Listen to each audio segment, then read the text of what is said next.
But what I want to share with you today is what we can learn about beyond the cosmos. The wonderful thing about the discipline I'm in of astrophysics is that astrophysics is not only revealing what's happening within the universe, it's revealing what's taking place beyond the universe. So there was a time where only religious texts could give us any insight of what exists beyond the universe. A famous atheist physicist in China, Feng Lizhi, made the comment that astrophysics is now advanced to the point where it's able to address these theological issues of what exists beyond the cosmos. Another way I could put this is how astrophysics is revealing God's transdimensionality, his operations beyond the dimensions of length, width, height, and time, and how recent discoveries in astrophysics are revealing the transcendent glory and power of God. Now, this all began with the space-time theorems. Now, I was not raised in a Christian home. I didn't pick up a Bible till I was 17 years of age. But when I began to read that Bible, it was the same time that physicists in Britain and South Africa were beginning to develop the first of the space-time theorems. Today, we have over 30 of these theorems. The most famous one I brought with me, because I thought several of you might enjoy reading this paper. If you're fans of tensor calculus, you're just going to be thrilled with this paper. But it ends with a paragraph that everyone can understand, and this is it in summation. Namely, that any universe that expands on average must have a beginning, implying a causal agent outside of space and time that creates space-time, matter, and energy. Now, the authors of this paper had developed ways of conceiving the universe in which this theorem did not apply, but they were all models of the universe that would not permit the existence of life. Only a universe that expands on average allows for the possibility of life. And so the very fact that you're here is proof that the universe has a beginning that includes space and time itself. Now, before I picked up a Bible, I looked at the holy books of the other religions of the world. I looked at the Hindu Vedas, the Quran, the Zoroastrian writings, the Buddhist commentaries, and what I noticed was this: as they do talk about a beginning of the universe, but not about a beginning of space and time. Only the biblical faiths speak about space and time being created by God. Now, one of these three authors, Alexander Vilenkin, who now describes himself as an agnostic astrophysicist, a year after this particular theorem of his was published, he wrote a book. And here's a quote from the book. "With the proof now in place, cosmologists can no longer hide behind the possibility of a past eternal universe. There is no escape. They have to face the problem of a cosmic beginning." And the problem he was referring to is that a God beyond space and time created the universe. Now, sometimes people think, well, it's just a causal agent beyond space and time, but that is the definition of the God of the Bible. A God beyond space and time must exist. Matter of fact, even North America's leading atheist physicist, namely Lawrence Krauss, wrote this in his latest book. "One cannot rule out such a deistic view of nature. Because of the space-time theorems, deism cannot be taken off the scientific table." So many of my peers refer to themselves as atheists, but they're really deists. They do believe a causal agent beyond space and time created the universe. But of course, the Bible said this thousands of years ago. In fact, it said so in the very first sentence. "In the beginning, God created the heavens and the earth." Now, I remember reading this at age 17 and wondering, what are these heavens and earth? But I kept reading through the Old Testament, expecting to find the word universe. You'll never find the word universe in the Old Testament.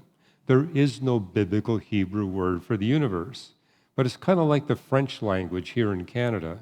Small vocabulary, lots of idioms. In fact, I became fluent in French by memorizing about 1,200 idioms. That's a secret if you want to be able to speak French well. But this is an idiomatic phrase.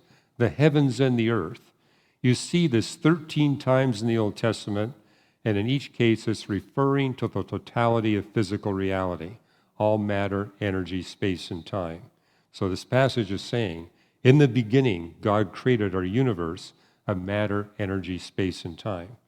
Now, when you go to the New Testament, it was composed in Greek. And in the New Testament, they do have a Greek word for the universe. It's the word cosmos. And this is what it says in Hebrews 11:3. The universe was formed at God's command, so what was seen was not made from what is visible.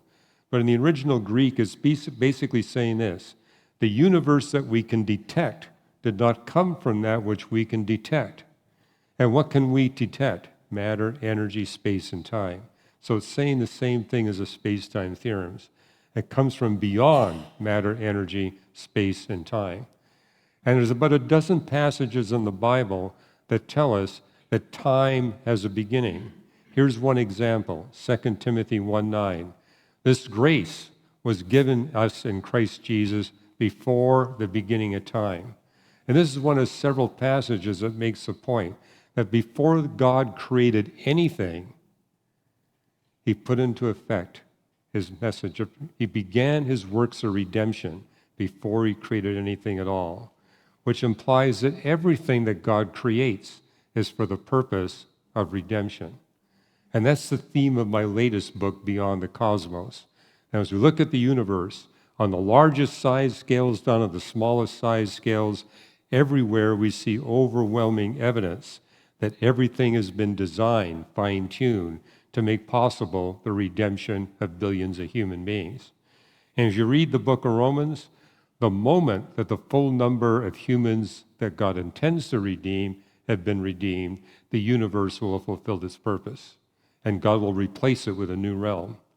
Now, just in these few minutes, we have established scientifically, beyond any shadow of doubt, that the God of the Bible must exist.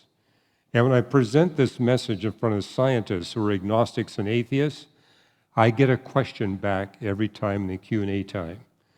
And amusingly, it's the same question I got from my sons before they were 4 years of age. And this is the question: well, if God created the universe, who created God? And the mistake that my sons made, and the mistake that these atheist physicists and chemists and astronomers make, is they're presuming that God is constrained in space and time the way we are. And actually, this is a powerful concession for creation. Any entity that's constrained to a single dimension of time, where time can't be stopped or reversed, must have a beginning, must have some moment of creation along that single dimension of time. And that applies to everything in the universe. It applies to the universe itself. So when Richard Dawkins comes out with his charge against Christianity, he's actually proving the Christian faith. Everything constrained to a single dimension of time must have a beginning. But it's God who created our dimension of time. He's not constrained by linear time like we are. So what I explained to my sons before they were 4 years of age was that, for us, time is like a single line. It's one dimension. But for God, we know at a minimum, it's like a plane of time, where you got a length of time and a width of time. And so, for example, we could think of God operating on a plane of time like this, where we got the timeline of the universe over here, but God could dwell in a timeline over here that never crosses or touches our timeline. And he can do that on an infinite number of lines of time. As such, he would have no beginning, no ending. He would be uncreated. Now, of all the holy books that I studied in my late teenage years, the Bible stands alone in saying of God, no beginning, no ending, uncreated. That's only possible if God has access to operate in at least the equivalent of two independent dimensions of time. Now, when I explained this to my sons, shortly before each of them was 4 years of age, they had a follow-up question. They said, "Dad, you have us pray every night before we go to sleep. But what's going to happen if every kid in the world prays to God at the same time? How can God listen to all of those prayers?" I said, "That's a good question. I mean, there's 8 billion people on the planet today. What if all 8 billion humans decide to pray to God at the identical time? Isn't that going to jam up the phone lines for God up there in heaven? But what I explained to my sons is God is not constrained to linear time. He's got access to these 2 dimensions of time. So for example, flipping this around, here's our dimension of time running this way, but God could choose at any moment to operate on a timeline that's perpendicular to our timeline. So for what for us is 1 second, for him could be infinite time. Therefore, it's no problem for him to carve out, say, 20 minutes of undivided attention on every human being that exists throughout the rest of eternity. Just that simple explanation gave my sons the confidence that God was hearing and responding to their prayers. So they were excited to pray to God every evening. Anyway, that's just something you can share with your children and grandchildren and to help them to be encouraged, to motivated and to pray to God. Well, God not only has access to dimensions of time beyond what we experience, he also has access to dimensions of space that we can never experience. How many of you have heard of the Large Hadron Collider? It's the most expensive science experiment that's ever been conducted. It's a huge particle accelerator that is so big it fits inside 2 countries. So part of it's in Switzerland and part of it is in France. It's a 17-mile-long particle accelerator. And it costs $10 billion and it costs $1 billion a year to operate, but it's the most energetic system that humans have ever built. And what they're using with this particle accelerator and other particle accelerators, they're duplicating the energy conditions of the early universe. And so in Big Bang cosmology, the universe starts off infinitesimally small and infinitely hot, but it expands. And it expands under this pervasive law of decay that Paul speaks about in Romans chapter 8, what we physicists call thermodynamics. And the laws of thermodynamics tell us as a system expands, the temperature goes down. That's how your car engine works. When the piston chamber expands, the gasoline stops burning because the temperature drops. Well, what they've noticed is that when the universe is extremely hot, it's so hot that all the forces of physics are fused into one. But as the universe cools, that one force of physics becomes 2, becomes 3, and then becomes 4. Well, they've used this particle accelerator to demonstrate that indeed we can duplicate the energy conditions when electromagnetism and the weak nuclear force become a single electroweak force. And this machine is trying to give us some insight on the next step when the electroweak force unifies with the strong force. But it gives us enough confidence that we now know that the universe begins with 9 dimensions of space. All 9 rapidly expand from the cosmic creation event. But when the universe is 1/10,000,000th of a trillionth of a trillionth of a trillionth of a second old, 6 of those 9 dimensions stop expanding. And that's what allows gravity to separate from the strong electroweak force. And only if that happens at exactly that time is life possible in the universe. Only if the universe begins with 9 dimensions of space expanding from the cosmic creation event, where 6 stop expanding at 10 to the minus 43 seconds, is it possible to have atoms and molecules and galaxies and stars and planets, all of which are necessary for life to exist. And so when I was at Caltech, I got to have some conversations with a team of a dozen theoretical physicists who are working on how do we integrate our cosmic creation model with our particle creation model. And what they discovered there at Caltech was there's not enough room within length, width, and height for all the symmetries required by quantum mechanics and gravity. And it took them 10 years, but they figured it out. It all works if you got 9 dimensions of space. Length, width, and height, and 6 really tiny ones that accompany length, width, and height. You say, well, how tiny are they? Well, they're wrapped up very tightly around the three big dimensions. But the cross-section of these 6 dimensions is so tiny that it is, it's 1/10 billionth of a trillionth of the diameter of an electron, which probably explains why most of you have not noticed it until this evening. It's that tiny, so you don't bother to pay attention. But it's basically telling us that the one that created the universe is a God that's so powerful, he can move and operate in the minimum of at least the equivalent of 2 dimensions of time and 9 dimensions of space. And the reason I'm giving you this talk is that Christians and non-Christians alike, when they think about God, they tend to squish him into a human box, the dimensions that we can experience. He's much bigger than that. He's much more powerful than that. And what it tells us is that God fills the entirety of his creation. He operates everywhere within his creation. And that's actually consistent with what Hinduism teaches. But Hinduism teaches that God is completely constrained by what he creates. That's not what the Bible teaches. The Bible teaches that God can operate everywhere within his creation, but he's totally free to operate independent of his creation. He is both transcendent and immanent. Now, here's some passages that talk about this.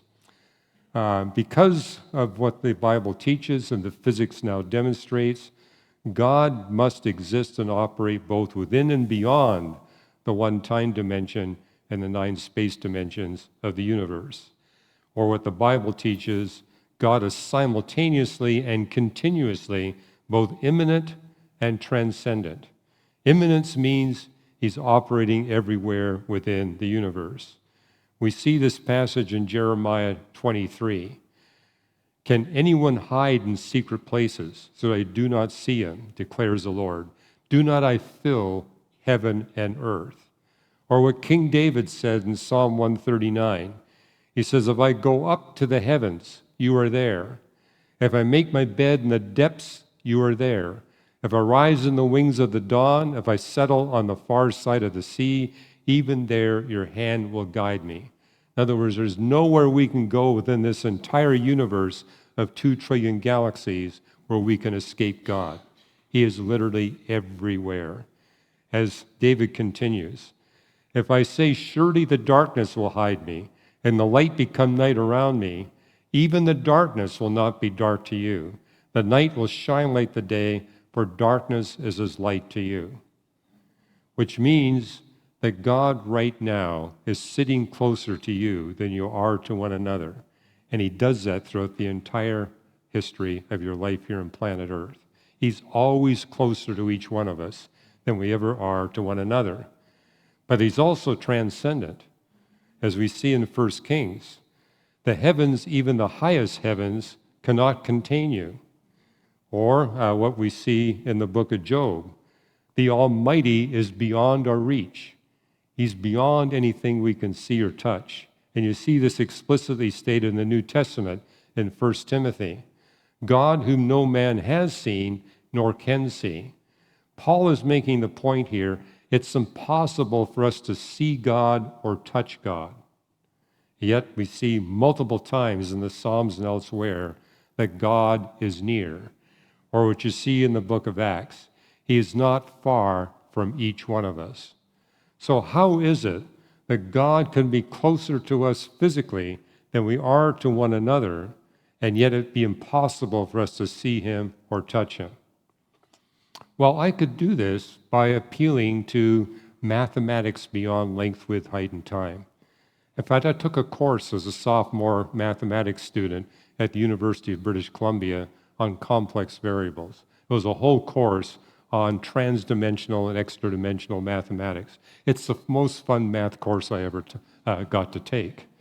And I remember the professor introducing the class saying, I got a basketball here, but if we have 4 independent dimensions of space, we can turn that basketball inside out without making a cut or a hole in the surface of the basketball. Now, when you try to visualize that, you say, that's utterly impossible. He says, no, it's not. I got a video clip here. He showed it to us 2 dimensions at a time. And then you could tell, hey, it really does work. But none of us could visualize it. The professor couldn't visualize it. Then he had the audacity to assign us a problem assignment. I want you to prove that this is true mathematically, and you got 1 week to come up with a proof. So, but he made a point. There are things we can prove that are true that we can't visualize. And I'll tell you a little bit about this later, but that's one thing I discovered looking at the holy books, religions of the world. What you see in Hinduism, Buddhism, Islam, Zoroastrianism, every other ism except for Christianity, is that all of its doctrines can be visualized within the dimensions we humans experience.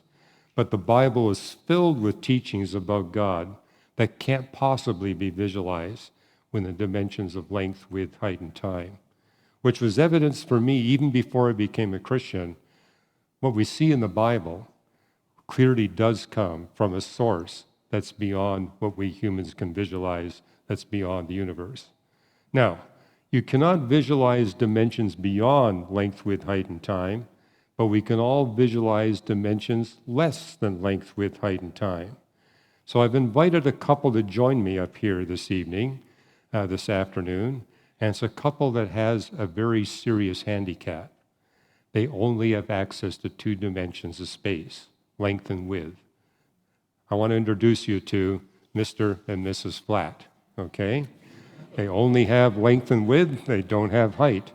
And I'm going to constrain them to their universe where there's only length and width. So we put them in a flat land.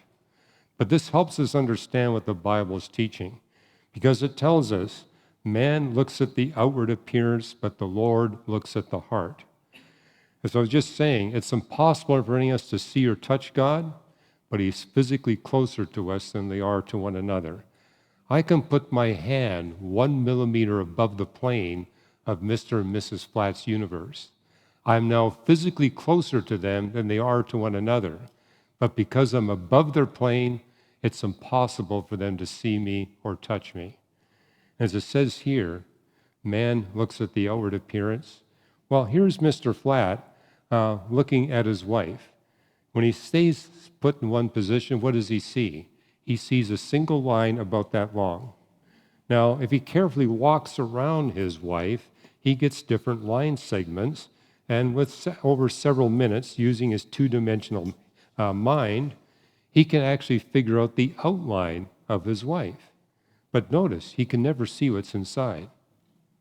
But as a 3-dimensional being, I immediately see the outline. I don't have to walk around her. I get the entire outline immediately.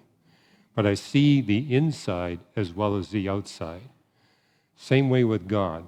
He sees us in a way we can't see one another. Now, I'm a Gideon convert. I was given a Gideon Bible in my public school in Vancouver. Didn't touch it till I was 17. But what I saw at the end of the Gideon Bible, I love what the Gideons say, is that God knows us better than we know ourselves. So it only makes rational sense to put him in charge of your life than to try to run your life as you see fit. He knows better than each one of us what's best for us. So that's what I did in committing my life to Jesus Christ. Basically made the point, God, you know me better than I do. You're an all-loving, all-truthful God. I'm going to put you in charge of my life. I'll take direction from you. Now, one of the things that's unique to Christianity, you see it in no other religion, you don't see it in any of the Christian cults, is this doctrine of the Trinity. And, I was the first one in my family to become a Christian, and I remember wanting my parents to become Christians. But every time I mentioned the Christian faith, my mother would jump in and say, the Trinity is mathematically impossible. Christianity can't possibly be true. And I took this class on extra-dimensional mathematics, so I tried to explain. She always interrupted me or changed the subject. About 25 years later, I sent her a DVD where I talked about the mathematics of the Trinity. And I got a call from my dad, and he said, your mother couldn't interrupt you. And she kept saying all the way through the DVD, why didn't you tell us this 20 years ago? And he kept saying, I wanted to tell her because you wouldn't let him. But let me do a little demo here. I'm coming over here to Mrs. Flat, and it's just like this with the incarnation. The creator of the universe, Jesus Christ, wanted to reveal himself to us in our dimensions. So as it says in Philippians, he humbled himself and lowered himself and took the form of a human body. He came into our realm. And when he came into our realm, we were not seeing the totality of the second person of the Trinity. We were seeing a cross-section. The same thing would be true of me with having just one dimension advantage. I could put a finger through the plane, and she would come over, and what would she discern? Oh, I'm a small circle. Well, of course, I'm much more than a small circle, but that's all she could see in her plane of experience. Likewise, all we see in our plane of experience is a component of the second person of the triune God. So I put my finger through the plane, she comes over, thinks I'm a small circle, she runs home to her husband and talks about this marvelous revelation she had, this being is a small circle. But the next day, I go to Mr. Flat, and this time, instead of putting one finger through the plane, I put 3 fingers through the plane. He sees, oh, 3 small circles. I guess my wife was wrong. And so he goes home and talks to his wife. My dear, you're mistaken. It's not 1 circle, it's 3 circles. She says, I know what I saw. It's 1 circle, it's not 3 circles. And being Saturday night, they wind up having a long discussion, quotes, discussion. And next day, being Sunday, she goes off to the church of the 1 circle, he goes to the church of the 3 circles. What they were missing was that this 1 circle, this 1 finger, and these 3 fingers are all part of a single 3-dimensional closed surface. They couldn't comprehend that from their limited dimensions. From 3 dimensions, we could. Now, by that means, what I put in my book, Beyond the Cosmos, we got better analogies for the Trinity in multiple dimensions of space than we do in 3 dimensions of space. But there's still limited analogies. Nobody's got a complete comprehension of the triune God. But one thing we do know, science only makes sense if God is triune. The problem with Hinduism and Buddhism and the other Eastern religions, they believe there are many gods involved in creation, and they got many different ideas and plans about creation. And so in Hinduism, for example, there is the statement that when we look at nature, it's going to be filled with incongruities and inconsistencies. But when you look at nature, that's not what we see. It's harmonious, it's consistent. It testifies of being created by a single mind with a single set of purposes, with a single set of attributes. But the problem with Judaism and Islam is they believe that God is a single person. And the problem with that is God is no experience of love or expression of love, because love by definition is a relationship between at least 2 distinct persons. And so the problem with Islam and Judaism, they have no explanation for the origin of love. Or the only way God can experience love is to create. But in Christianity, creation is not compelled upon God. It's a free choice. He's fully fulfilled before he creates anything at all. God the Son, God the Father, God the Holy Spirit are in a loving relationship with one another before they create anything at all. So in Christianity, we've got an answer for the origin of love. We also have an answer for why everything in the universe looks like it's created by a single mind with a single set of purposes, where these 3 persons all have the identical set of personal attributes. The Trinity, 3 persons, 3 distinct persons, but 1 essence. Okay, I'm going to touch briefly on what I found to be the most controversial doctrine in the Bible. And that's the doctrine that God has given us free choice and holds us responsible for all of our thoughts, words, and actions. You'll be judged for every single thought you've ever thought throughout the entirety of your life. But the Bible also teaches that before God created the universe, he predetermined every action you would perform, every word you would speak, and every thought you would think. Divine predestination and human free will. And the church has actually fought. In fact, in the Netherlands, they actually had an outright war between 2 groups of Christians.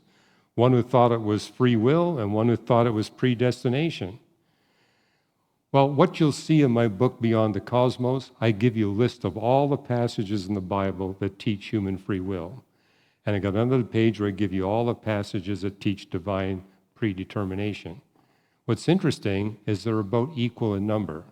Roughly 1,500 passages teach human free will, roughly 1,500 passages teach divine predestination, and 8 verses teach both doctrines in the same sentence.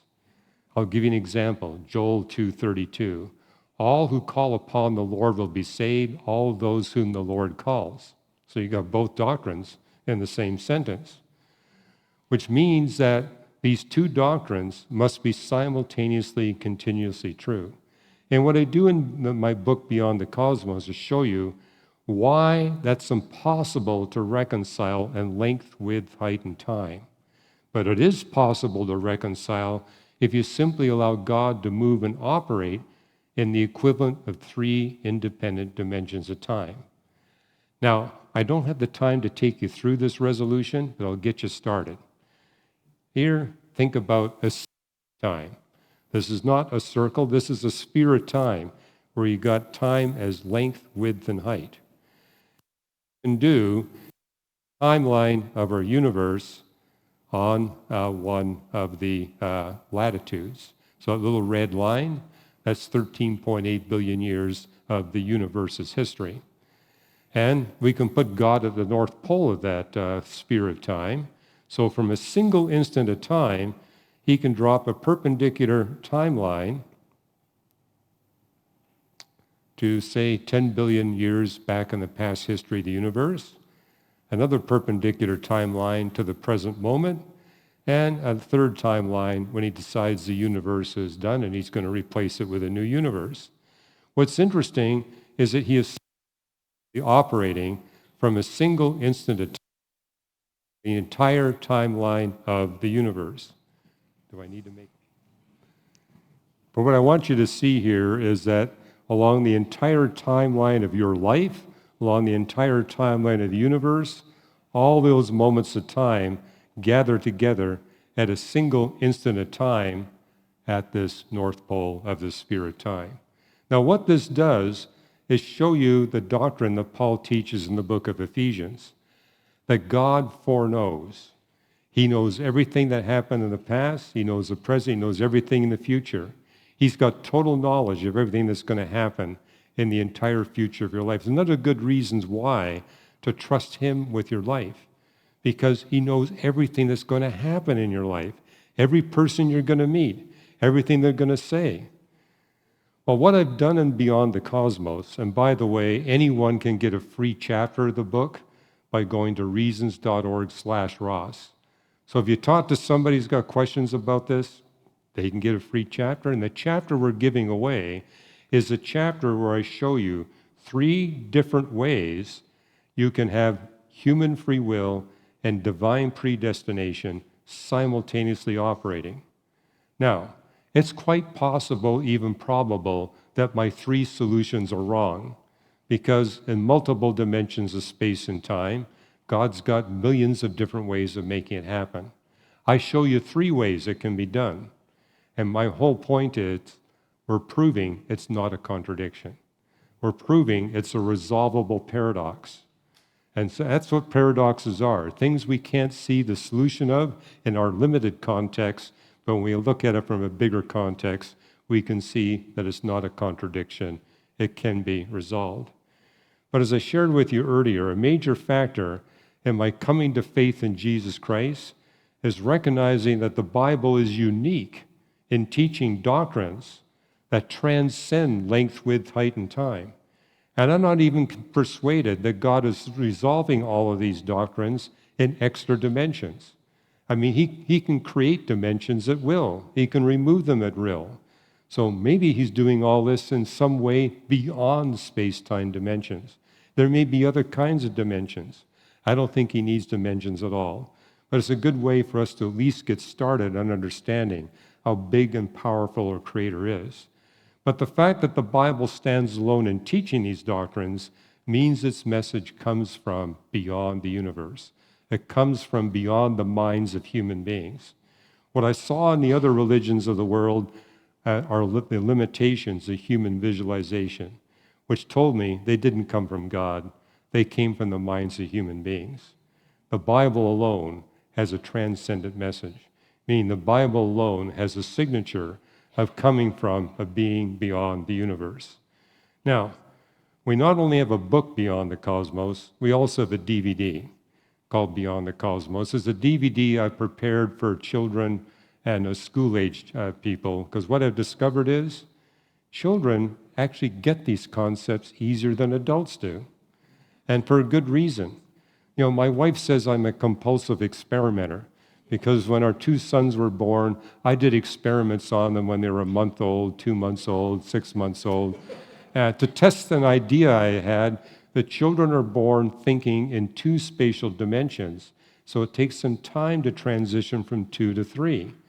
I discovered when they were a couple of months old that they couldn't tell the difference between a 3-dimensional toy and a 2-dimensional simile of that toy. But by the time they were 4 or 5 months old, I couldn't trick them anymore. They knew the difference.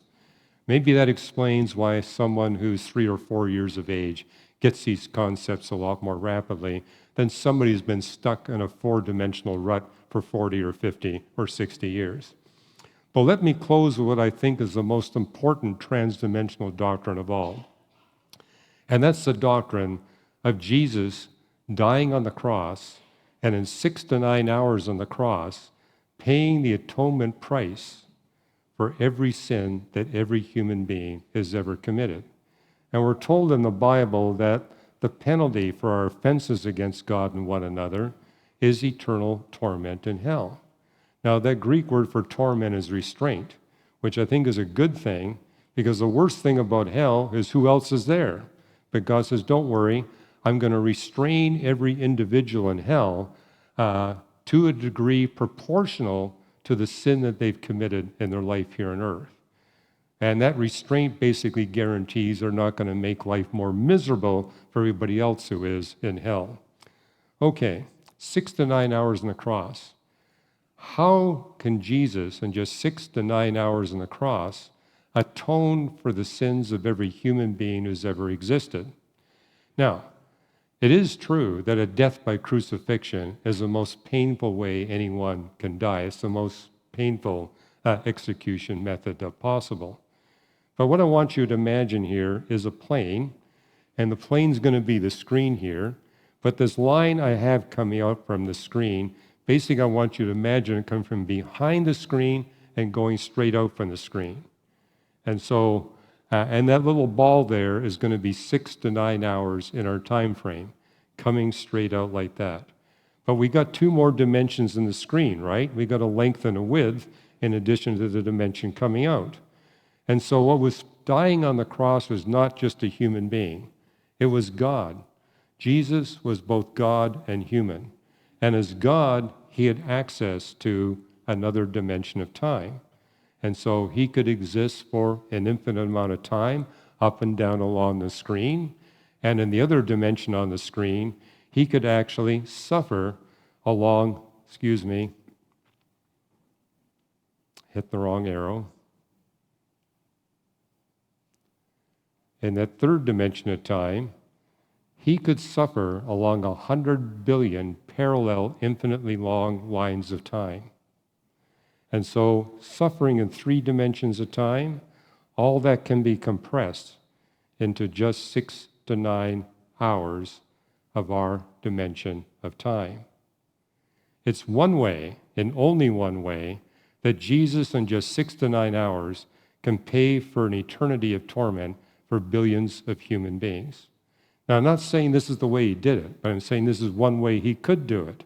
Again, because as God dying on the cross, he's got millions of independent ways he could atone for the sins of all of humanity.